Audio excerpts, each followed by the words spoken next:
is Aabha Muralidharan for the Polis Project. Today we have with us writer and journalist Rahul Bhatia on the Book Salon series that we are thrilled to come back with. Thank you, Rahul, for joining us. Thank you for having me here. It's a pleasure, absolute pleasure. And ever since I finished reading the book, I think we've had brief conversations with each other. And I'm really looking forward to explore more about the book and process, etc. So Rahul Bhatia has come out with a new book, The Identity Project, The Unmaking of a Democracy, published by Westland Books 2 months ago. Rahul, to begin with, what led you, as in you do write about this in your book, but then what was the tipping point where more than the book you felt that you wanted to study, talk to people, and how did you reach here? When I walk into a story, any story, I have no idea what's going on. And it's very unstructured because I'm looking for the story and trying to stay away from parts that have been taken already. Um, and so that's what happened with this book. Actually, it began as a book about Aadhar itself. This is because I was aware of critics of Aadhar were being surveilled, they were being harassed, and there were other things going on. And I tried to understand why was this happening. The way I approached it was to do interviews with people. And there are people who read the news, they catch up. My approach is to just pick up the phone, call up people and say, can we meet? And so I met people in Delhi, Bangalore, Bombay, Jharkhand, a bunch of places, went and witnessed things, saw things for myself, went to the Supreme Court and was there for the day the judgment was delivered for, the Aadhar judgment. And that's how I was going about it. But while it was dramatic and very, very important, at some level, it felt to me like there was something else going on over there. There were other concerns that were creeping into arguments against Aadhar. One of which was surveillance, the other one was oppression, the third was rights, and these larger themes were there at the back of my mind. And while I spoke to people, they were deep thinkers about such things. They asked questions about whether corruption was the largest issue that India was confronted with. And so these issues stayed with me, and I wanted to explore them further. And I didn't really know if Aadhar was the way to do it. It just didn't feel right as a writer. And while I was doing these interviews, the CAA protests began. And then I just said, let me just go figure out what's going on over there. I went, interviewed people in Northeast Delhi, found someone who becomes the beating heart of the book. And at a certain point, a conversation with people who had worked on an earlier iteration of Aadhar, a certain kind of identification project, they told me that the idea had come from L.K. Advani. And so it seemed like I was coming at a story from one stream, but then there was something else going on over here which was connected to this particular stream, but it headed off in a different direction. And so I felt like to study, to understand Aadhar and the impulses behind it, I really had to understand the right wing and the rise of the right. And so I went along that way with interviews as well as archival work. So your book, it's sort of spread out across 5 chapters, as you said. You begin with the Delhi pogrom, covering many people with whom you're still in touch with, and then you go back to history, then coming back to sort of late 90s history with L.K. Advani, and then sort of again looking at what is happening now with various people coming. The next question I want to ask is, now that you have gone through these um texts, so to speak, now that you are standing here, how different is India's identification project from the rest of totalitarian systems across the world, given that Aadhaar is perhaps the only identification project that takes biometric data. It's interesting. I was so overwhelmed by what I was finding over here, and there was so much to see here, that I read about what was happening in other parts of the world briefly, just enough to know that there were guardrails around other identification systems. So when people say, well, the West already has your data, or that social security number is Aadhaar, no, they're not. They're not, because we don't have those protections that people in other countries do. If somebody misuses my data and, say, uses it to essentially burn down my house, what am I going to do? What are my protections? So we're looking at two entirely different cultures. Now, is Aadhaar useful? Yes, it is. In certain ways, it is very, very useful.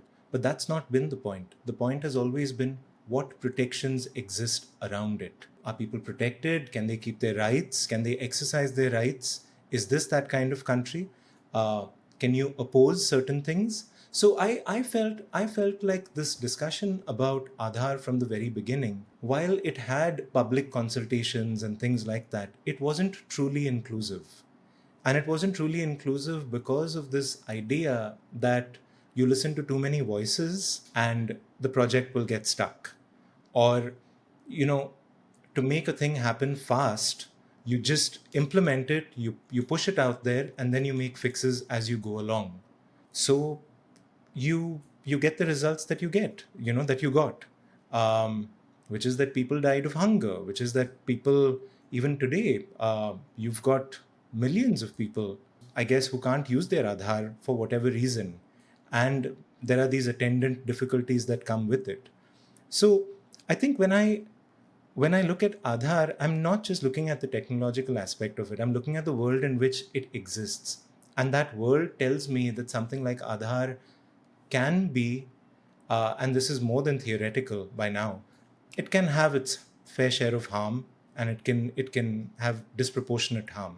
Coming to the whole disproportionate harm, I think that's where you are taking me to the next question. And that question is in two parts. The first is the idea of ownership, custodianship, and security that Aadhaar provides, so to speak. How do you see who owns data, who doesn't own data, who is the custodian, given that, at least in Ritika Khera's book, The Big Brother, they do document that our data is sold to other countries, not just breaches within India, but then also in countries like France. So, where do you see that kind of ambiguity, or perhaps beyond ambiguity, also this kind of centralization of power?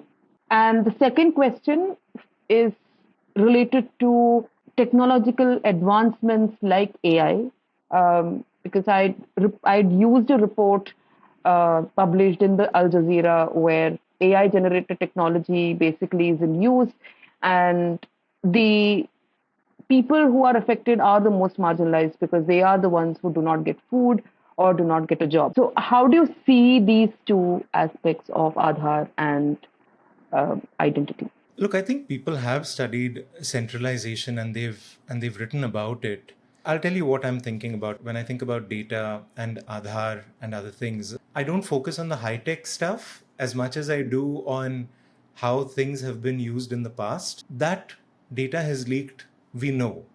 Voter rolls, all kinds of other identification, all of this stuff is floating around in the ether. The thing that I felt was, at every given point when there was news about leaks, and you would imagine that somebody would take that on board. Um, Instead, what happened was, people, organizations, one organization started getting notices, threatening notices. And I'm referring in this instance to the Center for Internet and Society in Bangalore, whose funders, I believe, then sort of pulled back. Um, and so the question I kept asking myself was, look, centralization is one thing. How are we not even able to have that conversation in the first place? And why is that the idea of that information being out there, of public scrutiny, uh, A, why is it not happening? And B, why isn't there that kind of outrage that you'd imagine people would have? And I think it's for a number of reasons. And I think it comes back to the question that you're asking about the centralization of data, which is people don't really think about what's going on with their data. And I think if they stopped and thought about what it actually meant to have their data floating around out there and what it reveals about them, I know at some theoretical level they kind of get it. But what does it mean when you can be identified, your ailments can be identified, they can be connected to you, your car, your movements can be connected to you, and you're seeing this across the board. You're starting to see a certain kind of super profile emerge. I mean, Aadhar itself, states built these things called state resident data hubs, which provided a 360-degree view of people, a single source of truth, I believe it was called.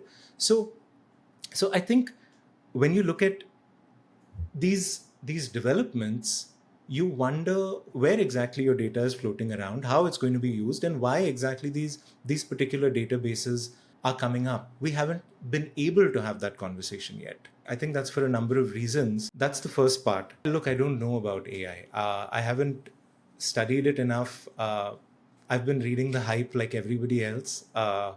And what exactly AI is at the moment, I still don't quite get. I mean, I'm not completely confident about it, but you see it over time. When a new technology emerges, it is used. It's those old intentions don't really go away. Those old ideas and impulses that exist in Indian society, they don't go away. They just sort of piggyback on whatever technology exists. I wouldn't be surprised if AI works that way as well. Rahul, there are notifications, right, that the government releases with many laws. Sometimes they come up with saying that no, this law is not going to be bad for you. This is for the good, etc. So, if you look at the Puttaswamy judgment, the Yeah. right to privacy, we have a judgment. You've covered that.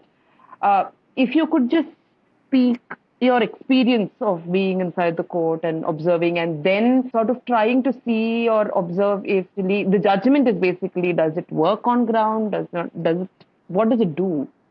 Does it make any sense at all with these judgments? I mean, at some level, when you hear these judgments, and I'll get to my experience in the courtroom in a second, but when you hear these judgments, they're really soaring, and they fill you with belief and a certain optimism that there are sort of right-thinking people who who understand the weight of the gravity of this moment and about what's happening in the country around them, and they're making what you'd consider decisions in the public interest. When the Aadhar judgment was delivered, I had to be there because I wanted to write about it. That moment was already a scene in my head, and so I asked around, and was able to get in and be a part of that large crush of lawyers that fills court number one, and saw the little customs that they have, the five turbaned men who come out, who pull the chairs,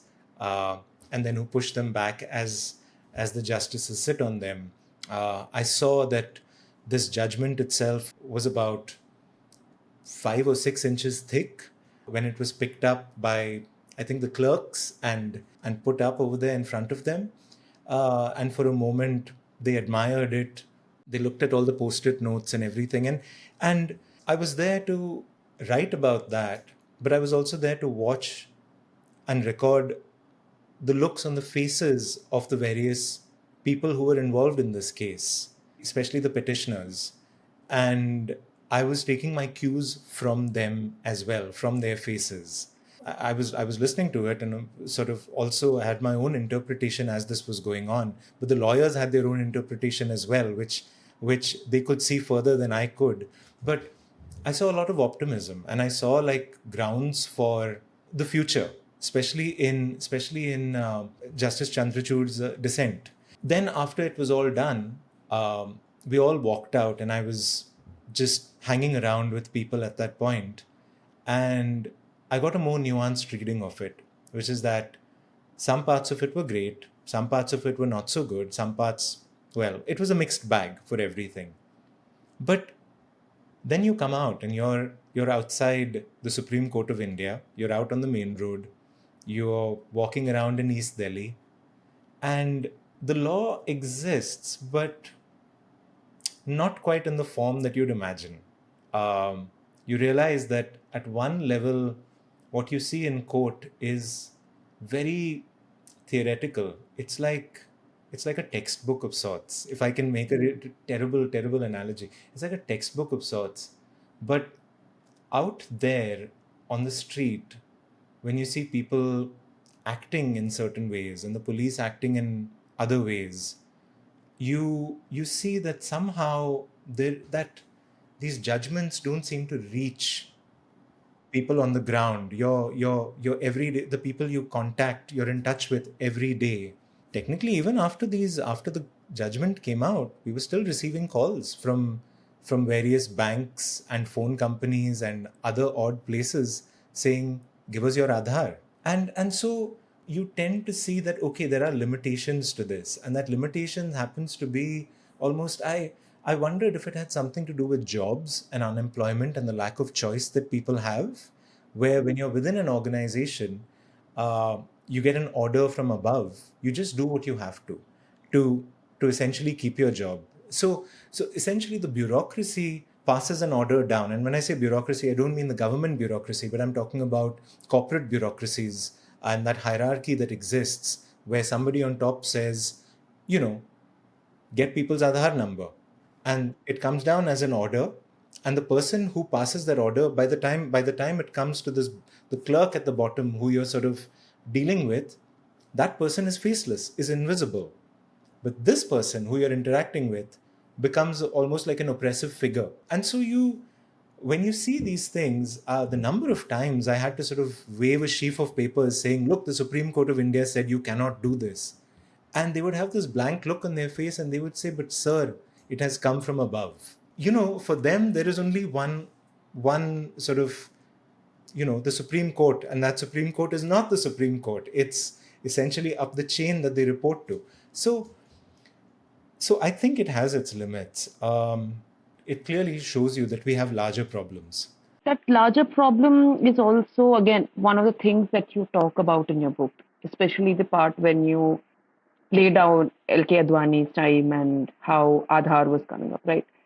So if you could just talk about that entire part of Advani and why Aadhar was brought. I'll go back a little bit. For people who haven't read the book, there are 5 sections to the book. The first of them opens on the Citizenship Amendment Act protests in Delhi in December 2019. And I follow people around as they protest, as they witness the violence in Delhi. And along the way, it becomes a profile of what it means to be like almost like a composite picture of what it means to be a Muslim uh, in India at this point in time, where you have all this misinformation coming at you, you've got all this oppression, the police not working in the way you hope it will. And one of them wonders, where is the poison coming from? And I use that to launch into the second section, which is a historical section.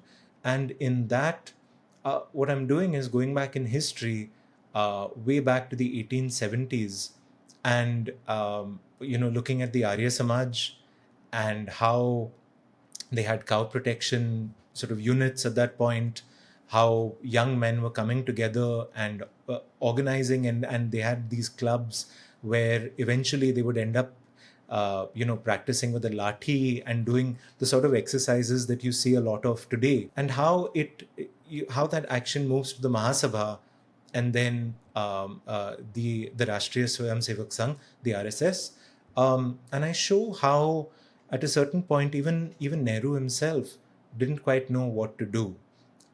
He was surrounded by what he called a certain communal state of mind, and that communal state of mind he felt was fraying the fabric of this country that he hoped to build at some point. And so, as as we go along in the book, as you read the book, you'll see a few themes emerging. One is militancy, you'll see misinformation, and you see precursors to a lot of these WhatsApp messages that you get.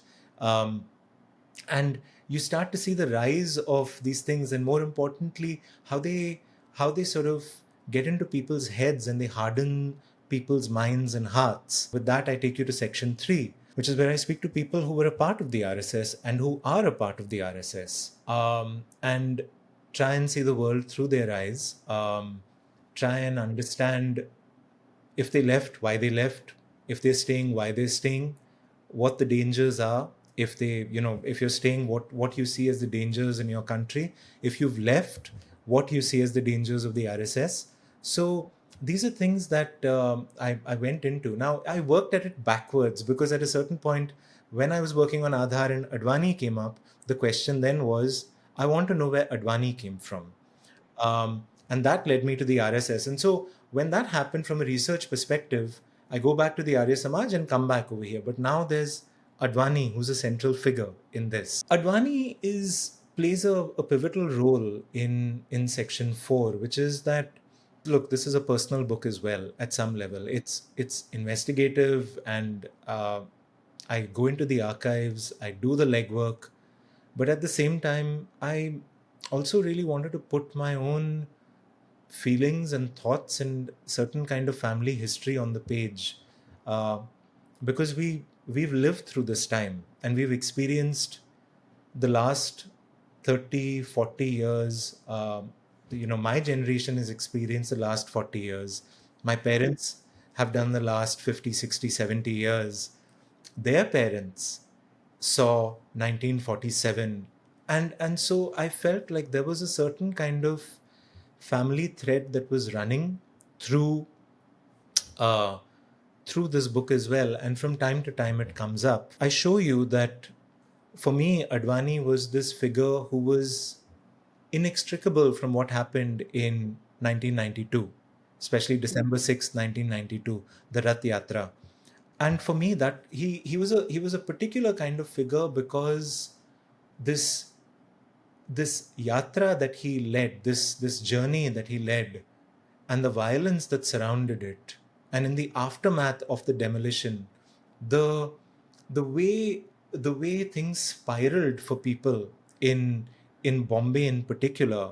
I was a child, and my mother was in touch with her sister who was in Bombay, and we were outside the country at that point, and and I would catch snatches of these conversations, and for me, those images are very vivid in my mind. They're very, very vivid. And that's where Advani was. But I wanted to meet him. I wanted to see him. I wanted to ask him questions. But I also wanted to know where he was from. So I looked at the RSS literature. I looked at some books that had been written. I found this incredible, um, I think it calls itself an unauthorized biography of Advani. Although it felt like I wondered if the details in this book came from Advani himself. It's called The Advent of Advani, and it's really worth reading for many reasons because it gives you a real sense of, and you have to take these things with a pinch of salt, uh, um, because it's not really footnoted or anything, but it gives you a real sense of what was going on with the Sangh in the 1930s and 40s in Karachi, where I believe Advani was, and it tells you about his childhood, and it tells you about how he took to poetry and all of those other things, and it made him seem like a very sort of soft, gentle, and extremely likable person. But then in history and in the Sang's legend, this is who he is. But then in my mind, there's something else entirely. So I write about him that way, and I go and meet a person. I'm unable to meet him. I go and meet his PA, a person named Pankaj Chopra ji, and he tells me about those days as when they were on the yatra, the kind of passion they saw, and all of those things. And he remembered it very fondly. But when I asked him about the violence, I write about it in the book, there was a certain look on his face that I won't forget. I came away slightly disturbed, like, I don't know why, but I expect remorse. I expect a certain kind of regret. I didn't see that. He's a nice man. I mean, I'm talking about Mr. Advani's PA. He's head of this organization called Thalassemics India. And there were these incredible letters either thanking him for his help or asking for his help for blood and other things like that. And I was weighing all these things in my mind. Like, at some level, there is a humanitarian element, or rather a humanist element to them, but then there is this also this very charged political side, which is very cynical, deeply cynical, and extremely damaging. So I sort of pieced together a profile. But where Advani really comes into the picture is when, with his upbringing and the experience of Kargil and the hijacking, especially, um, he decides that he needs an identification project that will find infiltrators. And for me, when I heard of that the first time, honestly, it was a jaw dropping moment because it opened up this whole other angle. I had been looking at it from a technological angle, but when one of the earliest ideas of it, now it doesn't matter how a technology is used, well, it does matter. But what I'm saying is that technology over a period of time, the use of it can change. But that initial kernel, the idea that goes into the creation of it or something like it, um, I would say it doesn't really go away. It can do that. It can. And so for me, the idea that Advani ji was going off to Assam and he was talking about infiltrators over there. And you go to Assam and you talk about infiltrators, I mean, like, I asked everybody, like, what do you think of this? Each and every person told me, he means Muslims. So, I was hesitant to sort of say it myself, but I think you, as a reporter, at least I, as a reporter, sometimes make sure that I'm talking to enough people and asking them what this particular word can mean until there is no doubt in my mind that this is how it is perceived.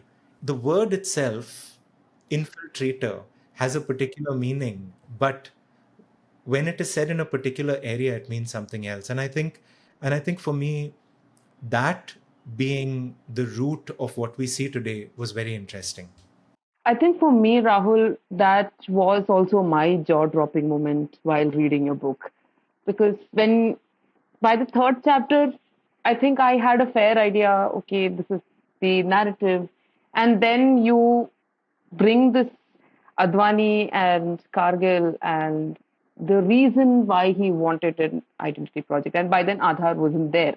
But then the seed was already sewed, right? So for me, that was my jaw dropping moment. And thus, I think I was able to connect the whole surveillance internet industry, so to speak, of America and India together to an extent. Thus, my question next is more towards the reason why the internet or technologies are brought to any place without consultation or with consultation, however one wants to build a narrative and consensus, right? With technology and especially what we've been seeing, as you have also like sort of shown through your book, it has become easier for the state to profile people, any profile for that matter, right?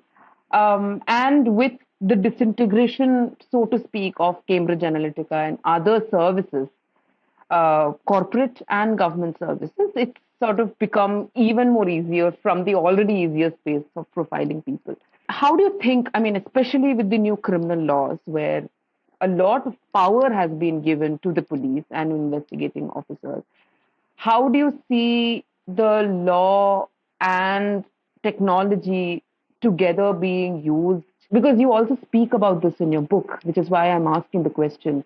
You sort of speak about the social reality of people, where people are watched when it comes to intercaste marriages or interreligious marriages. It's really difficult to sort of do anything without the eyes of the state watching anybody, right? So thus the question, how do you see technology, new laws, and the kind of acceleration of data infrastructures in this country? Where do you think this is going? I think these are, for me, these are two separate things. I'll just tell you why. We're so used to the enforcement of new technology on us that we don't really, I think people don't stop and think about what they've given up. Sometimes it's actually just it's actively physical space that they've given up. So I'll give you an example. Fast tag, for example, which you have on a lot of cars. It waves you through. And yet, if you, I don't know how it is in other places, but say on the Bandra Worli Sea Link over here in Bombay, you have something like 8 lanes dedicated to it, whereas you have two for cash. You pay more for cash, you wait longer for cash, and you are made to wait longer. It's not like the people who've moved to digital have made things better all around. It's just simply that somebody has taken the decision because people have, say, volunteered or rather chosen to take up FASTag. We're giving them 8 lanes. We're leaving only two for people who use cash, which is legal. And so you see this kind of thing happen at airports with DigiYatra, um, and with other whatever new technology, facial recognition, or whatever else it is, and you find yourself locked out of that debate. It's not even a debate. It's just a public private partnership, a commercial consideration. You are using a facility. The road is not a road anymore. It's not a road that you can use freely. It's not a road that you can use in the way that you want. You have a certain kind of choice taken away from you. When I was reporting the book, I kept thinking about what it means to have public participation. And I have friends who've gone and covered sort of consultations and meets for, say, somebody wants to buy land in Jharkhand, and they're having a meeting with, I don't know, tribals or locals or whoever, and you hear of the travesty of in those places. I think somewhere you don't really know, or you're made to feel like all of this is going to happen. You just have to accept it because that is progress. But this is somebody's idea of progress, and we're not questioning that enough. Like, what are alternative ways of thinking about these things? I don't know. But I'd love to hear from people.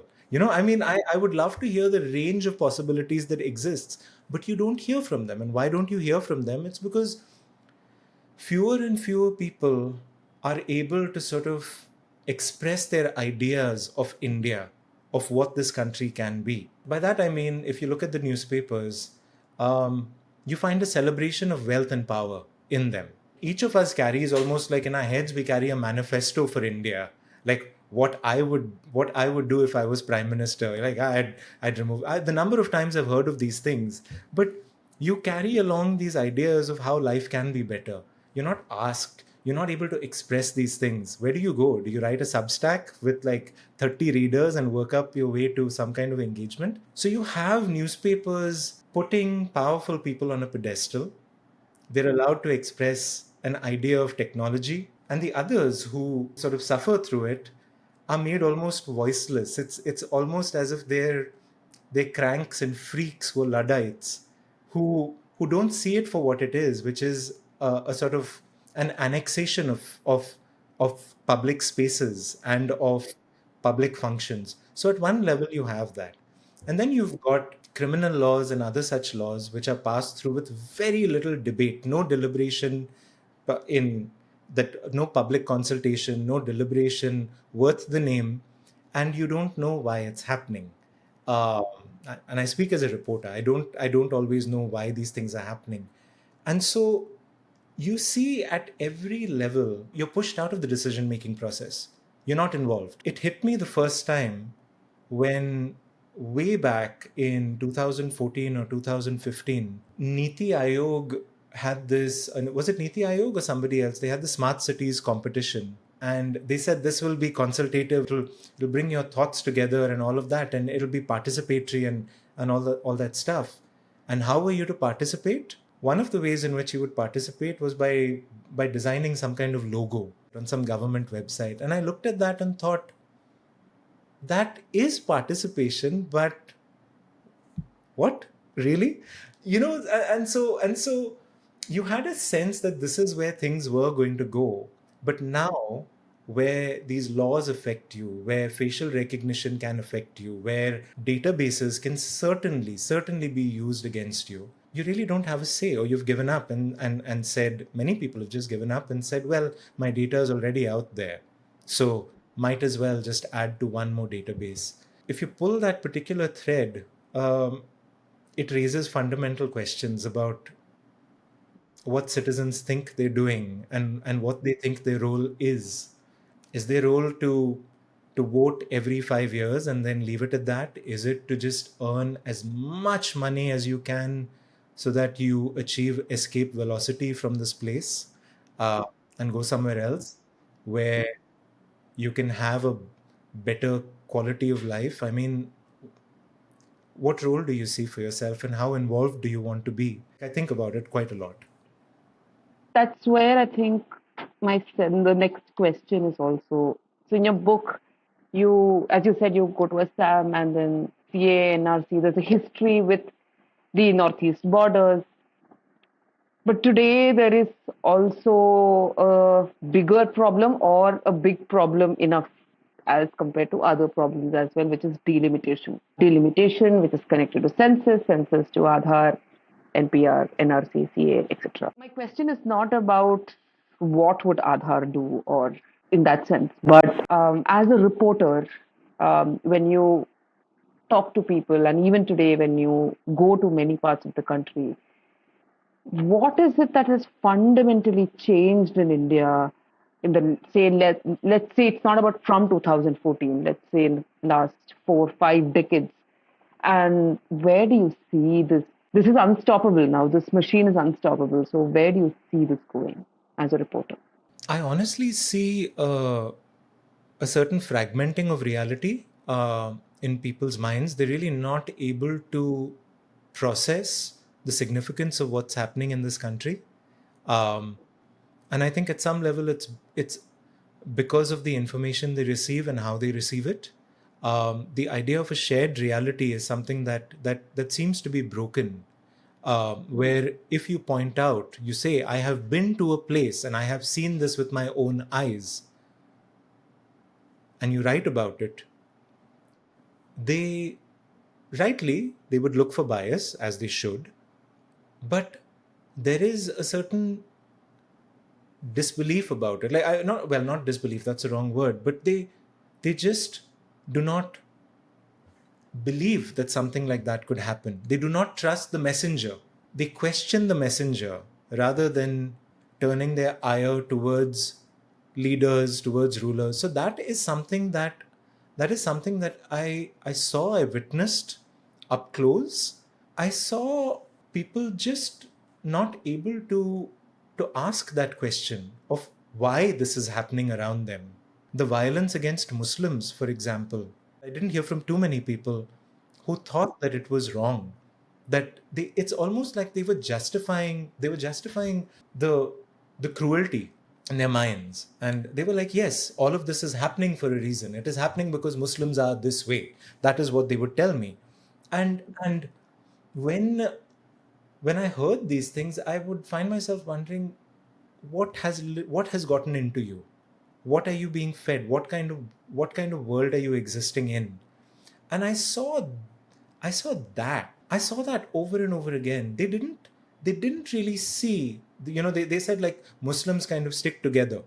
They would say stuff like that. Oh, they have their own community, that place is dirty. You would hear words like that, but they wouldn't connect it back to themselves. The fact that in many instances, they or their friends or their family would oppose letting out a house to a Muslim on rent, you know? And so people have to move, they have to gather, and there is safety in numbers. And so you have places like Okhla, like, outside Jamia, where when I had these late night walks and conversations with people, they just said we feel safe over here because the nonsense that can afflict them outside can't over here. So you're seeing a fragmentation, and that fragmentation is not just in the mind, but it's actually along, and it's not just along lines of caste, it's not along lines of religion, it's also along lines of ideology, it's along lines of profession. Like the moment you say you're a journalist, or you say that I work over here at this particular paper, you're marked as somebody who's, oh yeah, this is how you think, this is what you do, rather than looking at the work itself and what it all means. And so you see this kind of fragmentation. You're seeing it, for example, I'll just take, look at the farmer protests and look at the way people reacted to them. The words Khalistani, the words anti-national, the usual stuff that is thrown at people. You see a kind of division instead of empathy, instead of sympathy for somebody else's problems. But that's also, Rahul, as a country itself, we've had a history of caste and communal related massacres as well. Apathy, in one sense, has perhaps been part of not just India, but then South Asian culture also, right? Yes. Thus, I mean, what is sharpened? You think it's just these divisions, or it's also the way in which people are forced to exist in their own fantasies and realities, also? I think it's just how widespread it is and how open it is now. That's the thing. I mean, it's open. There's no mistaking it. There's no denying it. There's no It doesn't exist in the shadows. It doesn't exist in a gray area. It's there out in the open for you to see. People are saying these things. And it's not just adults, it's children. It's all over the place. And I think when I went around, you're checking the temperature in some way. When you go out and you're reporting, you would expect that after the last 10, 12 years, where things have gotten particularly bad for certain communities, for Muslims, for others, you would imagine that there would be more people pushing back against that. I don't, I didn't see that. And I, in fact, saw that there were people fighting their individual fights, and they were by themselves. They were alone. They were feeling like, whatever is happening is not good, but they didn't know how to organize. They didn't know how to talk to each other. And in several instances, I would find myself having these conversations with them and saying, well, you know, you're in technology, you're sitting over here in Delhi, you should actually go meet this guy in Bangalore. He'll totally empathize with you. I felt like people were thinking things, but A, they weren't pushing back, and B, they didn't know how to push back. It felt like everybody's at this point in time, especially when you need people to speak up, they're thinking that no, it's not the right time to speak up. But it seems to me like, if not now, then when? That was one thing. The other was just that when I would go and speak to Muslims, I heard many of them talk about the Constitution, like almost as if it was this life vest, a physical thing that they could hold on to. I have not heard the Constitution spoken about in my other conversations with other people, and that to me was really telling. That's also perhaps the crux of Identity Project, not just about Aadhar, but the way I'm able to put things together. So please do correct me, but then what identities and identity politics also leads to this kind of isolation, and the kind of systemic ways in which even people who want to extend solidarity are not able to extend solidarity, and they're not able to talk to each other. Yes, that is true, but I think it really does come down to the idea of a shared reality. Like, what are your fundamental facts that you are all operating on? I mean, at this point in time, we can't even see eye to eye on something like unemployment, because you just don't have the data available to you. You have the lived experience, which tells you one thing, but then you have the headlines, you have the newspapers, you've got the GST collections, uh, and you have these graphs that are perpetually moving upwards that show progress, you know, unstoppable progress. But that lived reality, I'm not sure people are able to reconcile this image with what they're experiencing. And that leads to, how do you sort of take this experience and join it to somebody else's experience and create something out of it? And I think the June 4th, the day election results sort of came out, I think that was also a telling day for many of us also on my DM and on Instagram, and people from Kerala who were putting up their what they feel of what this result would mean or could mean for them. And I remember demanding them to sort of delete them because it made no sense. It had nothing to do with why people voted or any of these things related to unemployment and hunger and that kind of in that kind of where everything is suspended. Law stands suspended. Social reality in that sense also stood suspended. And why people took decisions, whatever they are. I really want to talk more about this, but I think we shall call this conversation off. But before that, I would really request people to read Rahul's book, The Identity Project, The Unmaking of the Democracy in India. Thanks a lot for having me on. The book comes out in the States in about 3 weeks' time, I think. It's called The New India over there. And yeah, just listen, thank you for having me on. It was nice. And we'll talk, we'll meet. Yes, absolutely. So this is also requesting viewers of the Polis Project in America to get hold of your copy once it's released. It's really an experience to read this book and to sit with what is happening not just in India but across the globe as well. Thank you, Rahul. Thank you so much for joining us. Thank you. That really kind of you. But thank you so